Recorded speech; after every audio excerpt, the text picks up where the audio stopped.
Now you're next. Live. I've got Kellen Ann all the way from the US of A, and I'm going to play a song. Kellen Ann, you've picked an absolute really here. classic. So, I don't know, can you hear this? Oh, no practice at all, eh? If you wake and you don't want to smile, if it takes just a little while, open your eyes and look at the day, and you'll see things in a different way. Don't stop, think about tomorrow. Don't stop, it'll soon be here. It'll be here, better than before. Yesterday's gone, and that's all I'm doing because the show's about you, Kellen Ann. I love it. That was amazing. Hey, it's just the guy with the guitar. What we really need is someone backing on violin. And if we knew anybody that could play violin, that would really help. Do you know anybody? Yes. Yeah. Do you know anybody? I don't know any Fleetwood Mac songs, so I'm more classical. Sorry. Oh, wow. Anyway, so the first question I always ask my lovely guests is, why did you choose that song? Because the words say it, don't they? I mean, if you stop believing or what, tomorrow, I mean, you'll never progress. You'll never evolve. And that's why I chose that song. It's all about evolution. Perfect. So hang on. So whereabouts are you in the world? I am in Houston, Georgia. Okay. Which is so really close to Atlanta. That's a big. I was just going to say, I've been to Atlanta. About 40 miles northeast. Cool. Beautiful. Okay. I've lived here 2 years now. So. Okay. Where were you before? In California, near San Francisco. Right. Okay. Oh my goodness. So that's totally different. That's the other side of the state. That was the whole. I threw a dart in a map and it landed in Georgia, and I moved to Georgia. Seriously? Yeah. When my daughter graduated high school, I'm like, I don't want to live here anymore. So I literally threw a dart. And I was taking care of my mom at the time, and she's in the living room, and I said, "Hey, is Georgia okay?" And she says, "Okay." And like within a month, we were on our way to Georgia. Fantastic. Right. So, Kellen Ann, tell us a little bit about yourself, who you are, what you do. Born in Chicago, most of my adult life, California. COVID, I reinvented myself, quit my job. I was a commercial real estate broker for 17 years. I created my business, Cards That Wow. And I'm an author now and a speaker. How's that for a little condensed version? Yeah, right. We're going to delve into it. I know we only have 15 minutes. Well, so you obviously didn't read the prep because we're going till 1 o'clock, which is your 8 a.m. I hope that's okay. That's even better. Okay, I can slow down. Well, no, I did read the prep, but there was an attachment, but it didn't open. And then fair enough. Anyway, look, we're here. Yeah. We're here. And so the first thing I always ask is a little bit about LinkedIn. So, do you use LinkedIn? I do, but I use it improperly. I'm going to admit that to you and the world, because LinkedIn is my avatar. It's where I find my clients. And I find a ton of clients here, and I use it. And when I do use it, it works amazing. But like I said, I'm going to admit I don't use it properly. and this is the thing, right? We all know that we should do things. Yeah. You talk to people that maybe want to be healthy. So they're sort of like, oh, I know I need to go to the gym every day, but I know I shouldn't eat donuts or whatever. We all know what we should do. Right. No, I know. But how do we get to do it? And that's the thing, isn't it? It's got to be you got to make easy and sustainable. Well, and it has to become a habit or a ritual. You have to keep doing it. And I was really good for a while there. I've been through my mother passed away, so I've been kind of wishy-washy in all of my rituals, and I'm starting to get back into that, which I allowed myself to grieve, and now it's time to hit it hard again and get back to serious business. I mean, I used to give myself like 10 minutes a day. I would go on LinkedIn and do the engagement, because you don't want to contact somebody just cold turkey like, hi, I want to sell you something. The obnoxious. I hate really? You don't want to do that? I hate when that happens. I really do. I usually delete the message if somebody just flat out sends me a salesy kind of thing. And I thought, I don't want the same thing to happen to me. So I tune into my client, the client that my dream client.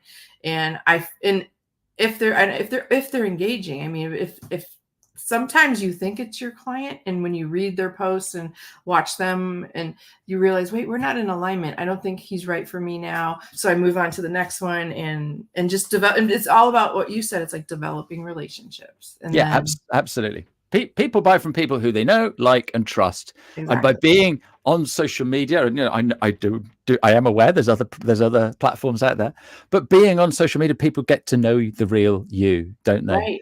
Oh, Yeah. they do. And I do the Instagram and TikTok, but that's not really, they're not going to be my buyers. I do the TikTok for fun and mainly do the pugs because everybody loves pugs on TikTok.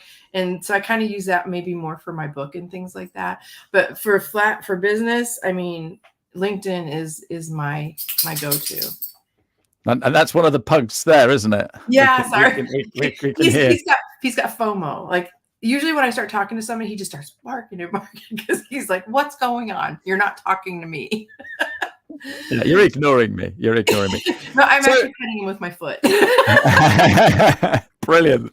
So with LinkedIn then, what do you find is the hardest thing to do on LinkedIn? What do you struggle with on LinkedIn? For me, the engagement and all that is easy. It's the time. It's me dedicating the time to do it. Because like I said, like sometimes I'll go down this rabbit hole where I'll say, okay, I'm going to do it for 10 minutes, or 17 minutes, like Michael Heffel tells us to do. And I'll be on it for an hour and a half because I'll really like get into it and find some really interesting content and things that I really enjoyed, and take the time to, not just like things, but to actually comment and engage. And that will take me some, like I said, sometimes I'm on there an hour and then I realize, oh, wait a minute, I need to get some work done, but that is working, and I shouldn't discount it that easily. And this is the thing. It is work. And I don't know that there's got to be some guru somewhere that says you've got to do X% of marketing on your business. Oh, yeah. And I don't know what that figure is. Maybe I need to find out. But so let's just say 10% of your working week needs to be marketing. LinkedIn is marketing. So 10% of your week, you should be on LinkedIn. I'm going to find that. I'm going to find that figure out. If anyone's listening and they know that answer, then please let me know. So what other platforms do you use for business? I use StreamYard like this. We have my co-host and I, Brian Monahan, we have a show on Saturday mornings at 10:10, and it's to promote, since we're both authors, we decided we want to help people not make the mistakes that we made when we wrote our books. And so we interview authors and have them tell their stories, what they wish they had done different, their successes, the things that worked for them. And sometimes they just have a great story about how the why of the book. So that's one of my platforms. Like I said, and I do use LinkedIn, and we do stream to LinkedIn. So I do use it there. And this is every Saturday. Every Saturday at 10:10 my time, 3:10 your time. Okay, perfect. That sounds like something we need to tune into. So that's it's super fun. We're doing we've got people this month. You should check out the Michael Heffel interview, and then Sarah McGough. We did her, the Mingo family. Next week is Richard Thomas, The End of the Line, in his new book. And Will Polston, remember him from the Day. Yeah. And then Neil Malarkey is going to be in January. So fantastic. It's going to be fun. And now I guess you're going to be on December 2nd.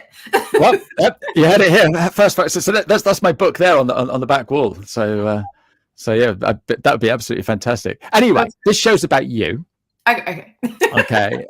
The last question on LinkedIn is: do you get business from what you do on LinkedIn? I do, when I do it properly. When I engage, take the time. People call it stalking. It's not stalking. You're learning about somebody's business. I've got an answer to this, Kellen Ann. Yeah. It's research. Exactly. It's not stalking, it's research. What are you doing? I'm stalking someone on LinkedIn. No, I'm learning about them. I want to see if we're in alignment. I want to see if I want them to be my client. Because my product is not for everybody, and my product is expensive, and I need people that understand the value of what I offer. Right. So tell us about your product. Now that we've got there, tell us all about your product. We'll go back to COVID when I was a commercial real estate broker, and I hated it. I hated every minute of it.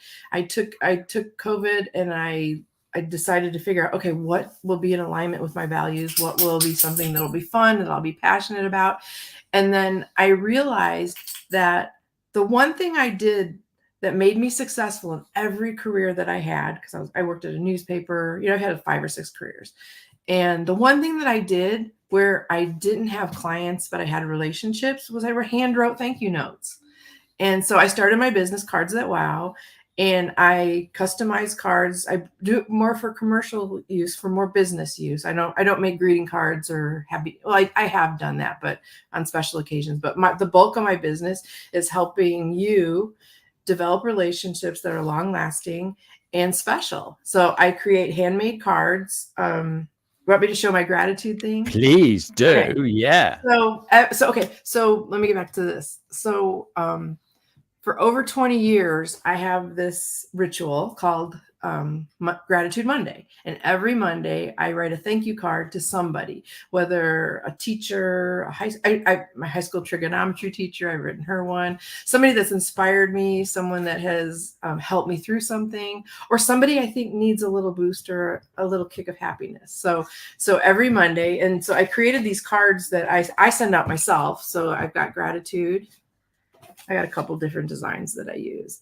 So then I turn that into a talk. And so with my talk, you get a little gratitude kit, and it's called Making Gratitude Work. And it comes with like the 2 of the cards, and I made a little journal. And I love this journal because of the size. And it's very simple. It says, today I'm grateful for, today I will send gratitude to, and then I have a very short to-do list, because if you have too long of a to-do list, you won't get it done. So that was I created this for myself, but then other people started liking it. So I thought, I'll make one for everybody. So, fantastic. Can we get that on Amazon? Yeah, it's on Amazon right now. And I have a Shopify where you can get the whole kit. So it's, the cards, the book, really cool fountain pen. It's really nice, fun. And it's also, like I said, a gift that I give when I bring to do talks and talk about how you make gratitude work. Yeah. And this is the thing. I've been doing similar. I do a gratitude post on a Friday on LinkedIn. Yeah. And when we stop and think about all the good things that have happened, it just puts all the bad things behind, doesn't it? And you're sort of like, well, this has happened and that's not very good, and this has happened and that sucks. But this has been brilliant. That's been amazing. There's just so many things that we can be grateful for. And so, to do that. And in fact, my guest next week, Matt, is also into that sort of stuff as well, which is just great, because and I'm seeing more. Are you seeing more and more people sharing this sort of stuff? Yes. Yeah. I mean, I know that's how I'm finding clients too, because, you can send, buy 100 cards from Amazon. I don't care how you do it. I just want you to, tell someone you appreciate them. And when you write it, you feel so good. And when you send it and that you're brightening someone's day, but you think the person that receives it is the one that's going to have all the love and, fluffy, happy feelings. But actually, when I sit down and finish mine on Monday, I feel so good. And it's like, I'm starting my week off with this amazing positive force, and and from there it just just keeps going. And so this is a physical card that you physically handwrite, that you physically put in the mail. Yes, with awesome. a wax seal. There's a whole strategy. Oh wow. The strategic is from the size of the card to the wax seal to the handwriting. I mean, it's there's a science to, people will open a letter this size before they open a letter this size. Okay, because this is a bill. This is nothing fun. Yeah. This size with a cute wax seal on the back, that's going to be fun. Unless the IRS steals my idea and starts sending bills in these square card format. So that's a good question. So what if the IRS turn around to you and say, look, we love your design. We know that people are opening your post. Can we, mail, can we buy a load of cards from you? What would you say? Oh, they would never buy from me. They would steal from me.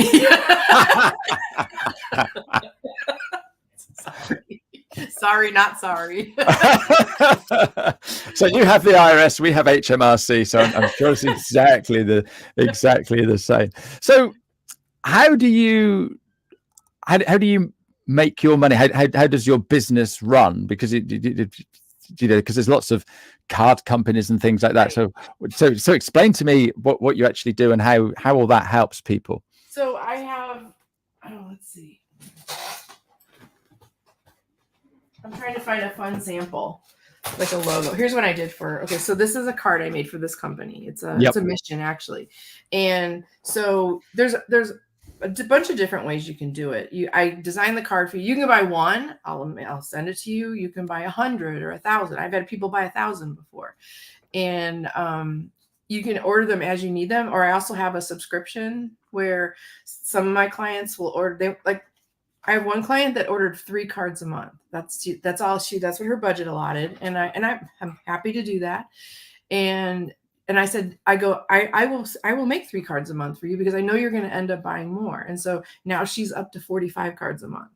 So the thing is, I don't want you to end up with 100 cards on your desk and you not do anything with them, or 30 cards a month and you're like, you've got boxes and boxes of cards. I try to make sure it's something that you can it's sustainable and you can do it. So there's a subscription service. I have quite a few people that, order 3 to 10 cards a month, 3 to 30. I have the one-offs, and then I have, sometimes I do some fun little kits, for the holidays. I'll do a gratitude kit, or sometimes I do some kids kits and things like that. Did that answer your question? Yeah, absolutely. So no, it's really cool. And so primarily your corporate clients, yes, they're buying more from you. So right. and so basically they're sending it out to their clients, and their clients are going, wow, exactly. But there's also the really, really busy ones that don't have time to write thank you notes, but they understand the importance of that touch, and they have me write the notes for them, and I mail them on their behalf. Okay, so I'll send you an email, and you sort of like send 30 cards to these people on this list, and you'll just sit there. I'm much more techie than that. I have a whole web, like a link that you click on, and you just fill out the information. It auto shoots me an email, and then it puts itself on a spreadsheet so that you can see who you we share a spreadsheet so you can see who you sent to, because some people are afraid that they forget and they send to the same person twice, and that way we eliminate that problem. It's very streamlined for someone actually as non-techie as me. I think, and that's the thing, isn't it, is you don't have to be techie to find something that works, but it's just It's just coming up with some sort of, you call it a process, don't you? It's it's a process here. A process. But yeah, if you've got a little process that works for you, then it can be as high tech or as low tech as you want. It really doesn't matter. But as long as you've got that process. If you can't do something, get help. Find someone that can do it. Yes, and have them do it. Don't waste your time. Like your time is valuable when you do this certain task or thing. And if you're wasting it doing something you have no clue of what you're doing, you're wasting money, even though you're not writing a check for that. You're wasting your valuable time. So that was one of the hard lessons. I'm like, I'm going to learn how to do this. I don't care. I'm not going to pay someone to do something that I know I can do. And that was a ridiculous thought. I mean, you need to pay people to help you that are experts at what they do so that you can do what you do. Yeah, and I think that's the hardest thing for a small business owner to get to grips with, because initially it's bootstrapped. Yeah, and sort of like, you think of these large organizations, they've got PAs, they've got teams that do marketing, teams that exactly. But when we start out in business, we can't do that. No, I guess we can outsource some of it, but if you haven't got any clients, then you're not going to turn around and have a VA and all those sorts of things. So it's just getting that balance. That was the happiest day of my life when I got a VA. Because up until that point, Max was my IT guy. Max is my pug. Right. Okay. And Max, your IT. Was he any good at it? No. But he was cute. Absolutely, and cheap. Very inexpensive. Yeah. So the VA then, when you first got your VA, what was the, because there's going to be people listening, sort of like they're sat on the fence now with the VA. What was the tipping point for getting that VA? It was the time money thing. It's like I'm not social media savvy. I probably shouldn't admit that, but I'm not. But she got me on track. She scheduled posts. That's what I thought. I need to get my name and my product out there. And I just like, I take pretty decent pictures of my product, but I don't know what to do with it past that point. So I found a girl who I really lucked out, because not only was she a social media great at posting and doing analytics and doing the hashtag education when that was a big deal. She's an amazing writer. So I don't even call her my VA anymore. I call her my content strategist. So she helps me. I'm really busy. So I'm like, I just write a blurb, like, this is the message I want to get out. And then she wordsmiths it and flowers it up and turns it into what I wanted to say. So if there's something that you're dreading to do and it's costing you time to be doing something that would be money making, that is the point you need to put the VA in place. And you may not have dinner for a couple weeks, but it comes back. I mean, when I was writing that check every month, I was like, oh, and it took a couple months before it actually started giving me the return, but the return is tenfold now, because now I have free time and I can do the things I love doing, like designing, talking to my clients, and creating product. Yeah. And that's the key thing, isn't it? Because when I first started, I was doing my own books and all the bookkeeping and the accounts and stuff like that. And now, my second hire. Yeah. So Nadia was my first hire, and I don't worry anymore. No, with tax returns in. Yeah. So brilliant. Absolutely brilliant. So great. Thanks for that. It's a good bit of advice. That is. It's a great feeling. I mean, it takes a load. And when you are stressed and you're worrying about your bookkeeping and worrying about posting something on Instagram, you're not at your full potential to do what you do best. I mean, you probably can muddle through and do a great job, but why not be phenomenal because somebody else is taking these things off your plate? I love that. Phenomenal. Wow, we've got all the superlatives here. Now, this is also going out on a podcast, and if you're watching on the if you're listening on the podcast, you're not going to get this next bit, and I really do apologize. But behind you, there's an amazing bit of wall art. Is that your handiwork? Yes. So that's I love Gauguin and Starry Starry Nights. So that's my Starry Starry Nights Kellenized with my colors. I don't know if you can see. Yeah, no, it's absolutely incredible. Oh, look at that! It goes all the way around as well. And you can't tell, but it's got gemstones in it too. So like it really wow. And so you're an artist, and you're using your art in your cards and when you design your cards. And so someone working with you is going to get something totally bespoke, aren't they? Oh, people are so surprised and I love it when they give me creative freedom because once I get into the zone, I'm like, this one, they gave me creative freedom and I love the way it turned out. I do invitations. I will not do weddings. So do not call me to do a wedding. I will not do wedding invitations. But this was for a Halloween party, and it was a red carpet villain themed Halloween party. So, I mean, she gave me creative freedom. It was awesome. So everything is custom to you.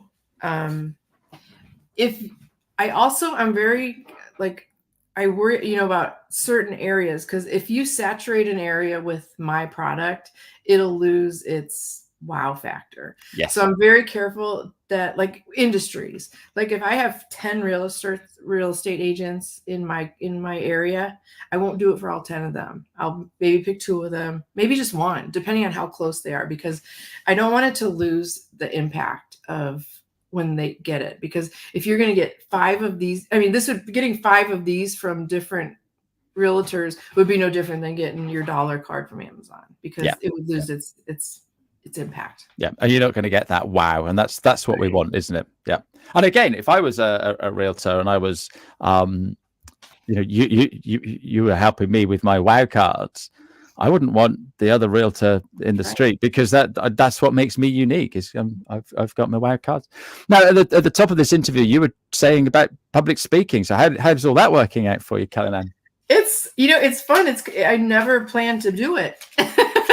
Okay. Is this following your international debut? Yes. Yes, it is. I was scared to death and I messed up terribly, but I've cleaned up and honed up the talk because I thought the message was really important. And I've made it, like I said, it's called, my talk is making gratitude work, because I know everybody thinks gratitude is something that it comes from the heart and needs to be, authentic. But it's just like anything else. You have to have a strategy behind it. You can't, I mean, gratitude in itself is a wonderful thing, but when you strategize it, it helps you build relationships. And like I said at that talk, I'm like, I've been in business for 2 years now, and I don't have any clients, but I have over 1,000 relationships. And then my goal was to turn those relationships into their 1,000 into 1,000 more, and all of that with a simple handwritten note. Fantastic. And so, how many cards do you reckon you've sent then? Oh, well, I think, was it weird? Let me get a calculator because I don't want to say the wrong thing. Because I remember Michael was my 2010 card, I think. Wow. Was that what that was?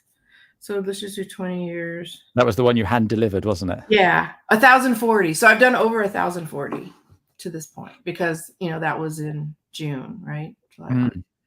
Oh, yeah. So you can add another probably 1,000, 1,200 by now. I mean, these are ones you've sent personally. These are, I send out every Monday, one a card a month. Sometimes I do 2. So okay. I try to keep it one, because otherwise I could spend the whole day writing out gratitude cards to everybody. Yeah, absolutely. There's so many people that I'm grateful for.